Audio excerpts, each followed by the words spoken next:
weekend. I know things are cooling down. I think I saw somewhere the other day saying it's summer really actually over because projections look to be in the 80s. Let's hope it stays that way and stays cool. Let's go and do our memory verse. So the kids are going through that. We are going through this last Sunday here in Genesis chapter 12. It's verses 1 through 3. Let's say it together strong one last time. Now the Lord said to Abram, "Go from your country and your kindred and your father's house to the land that I will show you, and I will make of you a great nation, and I'll bless you and make your name great, so that you will be a blessing. I will bless those who bless you, and him who dishonors you I will curse. And in you all the families of the earth shall be blessed." Genesis 12, 1 through 3. It's a lot to hear, a lot to say, but there's a lot packed into that for our hope coming forward for the future. We talked about that quite a bit this morning in our adult class. I've got a question. When you think of the book of Genesis, save for Genesis chapter 5 and Genesis chapter 11, the lineages, what might be the most probably mis-talked about or most forgotten about chapter?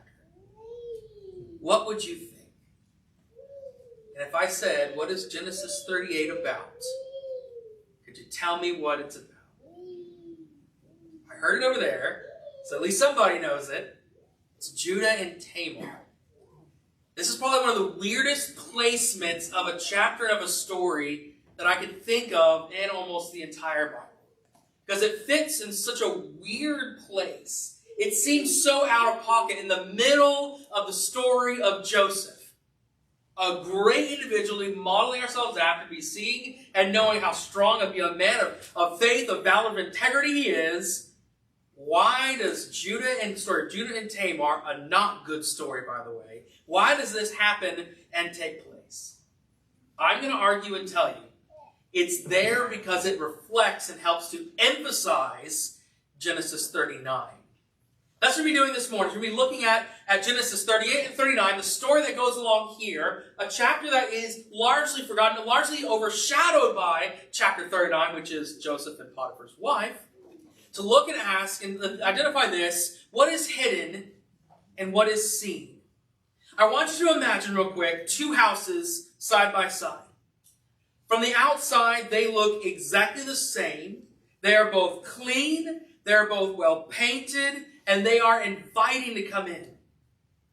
These are beautiful homes. They're things to sit and wonder and just say how beautiful, how wonderful, how well kept these are from the outside. But once you go inside the house, once you go inside each house, you see a very different picture that is painted. One of them, we'll call it House Joseph. It's spotless. It's tidy. The floors are clean. And the counters are cleaned off. There's a smell of freshness in the air. You could say it's a house that's never seen a teenager before. The other house, on the other hand, we'll call it House Judah. House Judah, you get inside, it is filthy. It is messy. There is mold everywhere. You can see the termite damage through the roof. You pull an electrical cord to a fan and all of a sudden the microwave turns on. Because the house is so mismanaged and miswired and not taken care of at all. You can actually see through the walls because of how deteriorated this house is. Now when a storm hits, what would you expect these houses to do? I think we'd expect House Joseph to stand strong, to stand firm. It's not going to be affected by this storm at all. It is well kept. It is well maintained. It is a good house. But what about House Judah? What about these moldy walls, these termite-infested walls? Walls you could easily put your finger through. What would you expect? And the walls came tumbling down. What was hidden on the inside has led to disaster on the outside. And that's how Genesis 38 and 39 reflect. Two very different lives, both sons of Jacob, both having heard of God, both have probably heard of the promises, both are going to be treated and through their lives in different places of leadership. But in one chapter, one is full of hidden sin, through deceit, through lies, and the other is openly faithful in a very hostile environment. One collapses while the other stands. What is hidden and what is seen? Here's the main idea of what we're trying to talk about today. God sees what is hidden. Whether in secret sin or in secret faithfulness, nothing escapes his notice.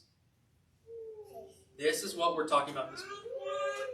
And this is what is, I think, reflected over in Genesis 38 and in Genesis 39. Now, there's a lot of text to read through, so I'm not going to burden you with that. I would encourage you this afternoon or sometime this week to go over and read Genesis 38 and Genesis 39 to get further emphasis on what we are talking. Hopefully, the points we make, the application we bring, you'll see it as well in the text. I please encourage you to go over and find yourself there. But we are going to kind of walk through the stories that is here. Let's start with Genesis 38 of Judah's hidden sin. The chapter begins with Judah separating himself from his brothers. Remember, 37 into it, Joseph is pulled out of the well by his brothers. Sefer Reuben is sold over into Ishmaelite hands of their cousins, sold over and sent away, and they don't know exactly where he goes. We find out in the text he ends up in Egypt, a slave there. But the chapter 38 begins with Judah leaving his brothers, going away from them for a time. We find out it's probably a long time as he fathers children and goes through some other things in life. But he leaves from them and begins to entangle himself into the culture of the Canaanites, the people around him. He leaves the presence of God, the presence of his family, the presence of promise and covenant to go be on his own. Already not setting a good foundation for this young man. And as he goes, he sees a Canaanite woman. He loves her. He wants her. He takes her as a wife. And he bears 3 children. We have we have Onan, and then we have, I'm blanking on his name. I'm sorry, Shelah. We have Onan, and Shelah. And as they grow up, we find and Onan were a little bit older than Shelah was. We find that due to his wickedness, he was wicked in the sight of the Lord. This is in verse 7. The Lord puts him to death. This is after he has married a woman by the name of Tamar, the other important character in this story.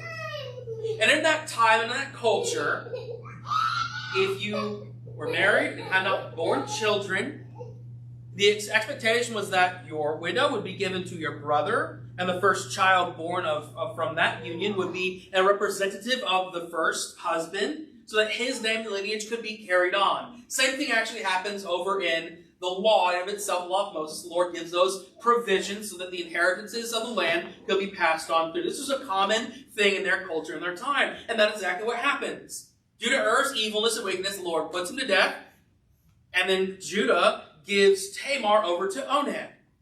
Well, Onan does not necessarily want to go through with that culture and those things in that time, so when it comes time to reproduce, Onan misbehaves, you would say, and does not do his brotherly duties, and the Lord puts him also to death for doing these kinds of things. Well, Judah looks at Tamar and says, I'll give you Shelah when the time comes, but for now, remain your widow's clothing, go back to your father's house. When Shelah grows up, I will give him to you as his customs, and things will be done. Well, that's not what he does. Judah, it says in the end, he feared, he withheld Shelah from her because he feared that he would die like his brothers. So Tamar went and remained in her father's house. Well, the story again progresses on. Time progresses through. Judah's wife dies. She passes away from, seems to be old age. And as he was comforted, as he mourned, he decided to continue on doing what he was doing, being a shepherd. He goes out and he makes his way to the fields to shear his sheep. Well, Tamar hears about this. And having known that Shelah was of age and being withheld from her, again, she being treated unjustly, she disguises herself in the city gates. She takes off her widow's clothing and puts on a veil and the garb. And what we are given the insinuation is that she is dressing like a prostitute would at the time. Something to entice people to come into her. Well, Judah, as he's on his way, sees this woman sitting there in the gates, and he approaches her. And he says, I want to be with you, so let's go do the deed. And she says, well, what will you pay me? He says, I will give you a young goat from my flock. She says, okay, but what will we have in the meantime? He didn't have the sheep brought with him. What will you give me in the meantime to withhold the promise? He says, well, and that was the picture we saw in the beginning. I'll put it back up here. I will give you my signet ring. I'll give you my cordage of the signet as well. It tells me who we are. And I'll give you my staff. All things that were identifiers to who he was, Judah. And this is important. These are special to him. He could not really do business. This is his identifying marks. This is who he is. He says, I'm going to give these things to you as a placement for now. I will send somebody with the sheep with the goat later on. And then you can claim them, and he'll bring my stuff back. And we'll call it square. We'll call it even. So they do the deed. He leaves those things with her. When it's all over, he's gone. She takes off the prostitute outfit. She puts on the veils of widowhood. And he sends the goat, and nobody's there. And they ask, where was this prostitute? They say, there's never been one here. The guy goes, Judah, and the guy goes, well, I guess she's got my stuff, and that's it. I was made a fool. It's all right. We'll move on. Well, a few months pass by, and Tamar finds that she is with child from this union. And Judah, in his eagerness and his anger of the situation, how dare she not be faithful and loyal to our family, to what should be done? How dare she not be remain a widow? He decides she needs to be put to death. And she comes and says, before you put me to death, let me show you by who got me pregnant. And she brings out that signet ring, that cord, and that staff. And when she brings it out, Judah identifies them. And he says in verse 26, she is more righteous than I, since I did not give her to my son Sheba. And he did not know her again. And as time progresses on, you actually find out that these children born from this relationship are the ones who actually progenize through Judah's lineage. This is the twins that actually come out with Perez and Zerah. And they're the ones who actually inherit everything from Judah. This is a man who has been hiding a lot of things. Hiding away his son. Hiding away his desires. It all comes to light. Not a good thing for the man who was to become effectively the patriarch, new patriarch for his family. But then again, you get this contrast of chapter 39. You get Joseph and his visible righteousness. Hopefully you're good Bible students. I know our young ones probably have heard this story only a few times, and I know you're actually probably about to hear it next week, so I'm telling you a little bit in advance. Here's Joseph and Potiphar's wife. Here's Joseph, who's been sold into slavery in Egypt. But despite being in this very godless place, a place that did not know Jehovah, probably heard of him due to Abraham years ago, but did not know him, did not worship him, he is here, and he lives with integrity. In fact, it says in verse 2 that the Lord was with him. And he became a successful man, and he was in the house of his Egyptian master, and the master saw the Lord was with him. And the Lord caused that all he did to succeed in his hands. So Joseph found favor in his sight, attended to him, and Potiphar made him overseer of his house and put him in charge of all that he had. And from that time forward, he made him overseer over all that he had. And the Lord blessed the Egyptian's house for Joseph's sake. And the blessing of the Lord was on all that he had in house and field. So he left all that he had in Joseph's charge, and because of him, he had no concern about anything but the food that he ate. Despite being in this godless place, we see that Joseph is living a life of integrity and honor to the Lord. Potiphar left everything into Joseph's hands, and he doesn't question anything. His entire house, as Joseph will later on say, save for you, Mrs. Potiphar, I am in charge and control of everything. And something else to talk about his visible righteousness. It says Joseph is a handsome young man. He is desirable. He's really not in a position of rebuffing anybody. But when Mrs. Potiphar gets all heated up about Joseph and excited that here's this handsome, smart, blessed young man, and I want him over my older husband. I want you, nobody would know. He pushes her back and says, no, how can I do this against my master and against my God? How can I do these kinds of things? How can I do this great wickedness and sin against God? Here's a young man of integrity, of morals, who probably could have gotten away with it. Who knows how long he probably could have gotten away with it. When the moment finally comes when he is alone in the house with her, finally after one day, she grabs him by the by the garments. He says, come and be with me. I long for you. I burn for you. He cries out no, and he leaves his clothes and he runs out of the house. So he will not be tempted and could not be accused of anything. But Miss Potiphar cries and bemoans, being spurned, cries out that he tried to take advantage of her, trying to make a mockery of the Egyptians and of this house. Potiphar seemingly believes her, takes him and throws him into his prison. Captain of the guard, it's Potiphar's job, throws him into the captain's prison.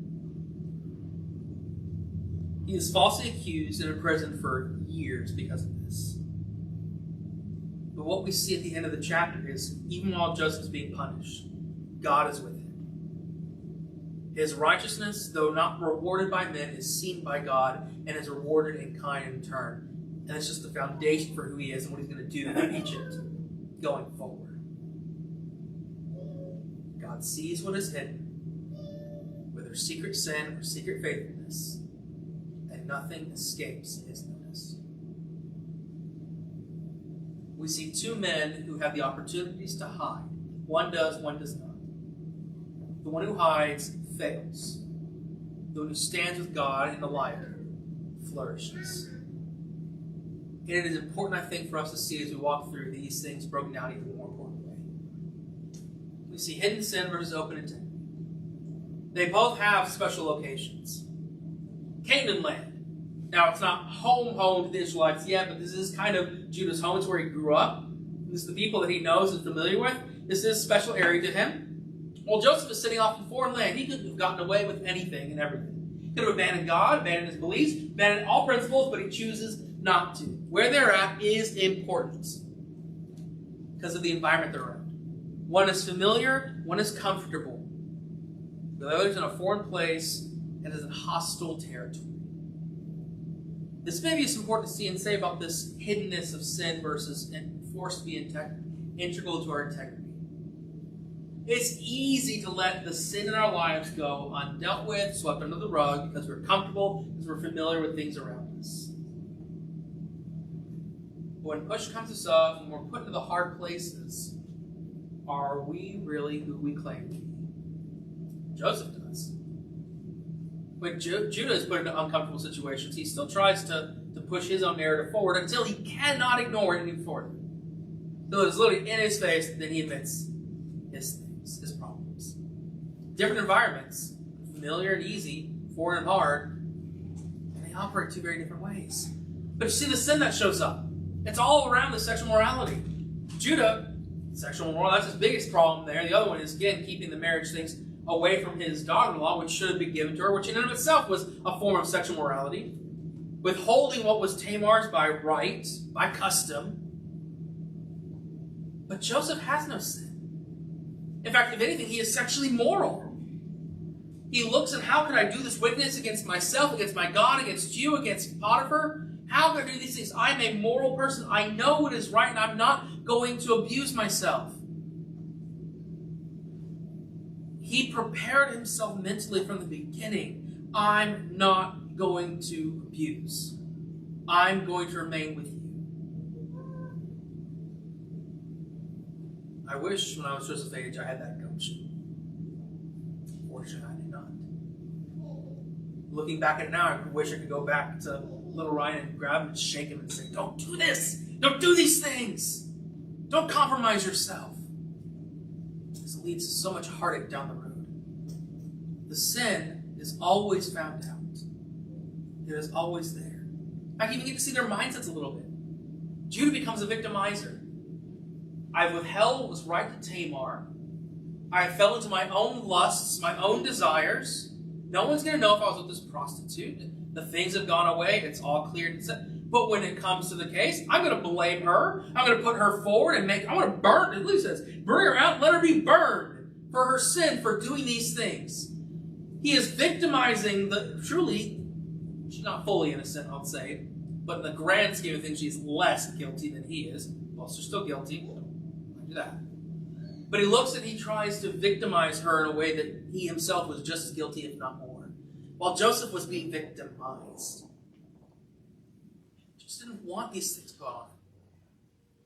But he has the mindset for God of, I'm not going to be the victim. I'm not going to hurt my soul. I'm not going to hurt this relationship. We are pushing forward. And the consequences of shame and exposure because of sin, because of the victim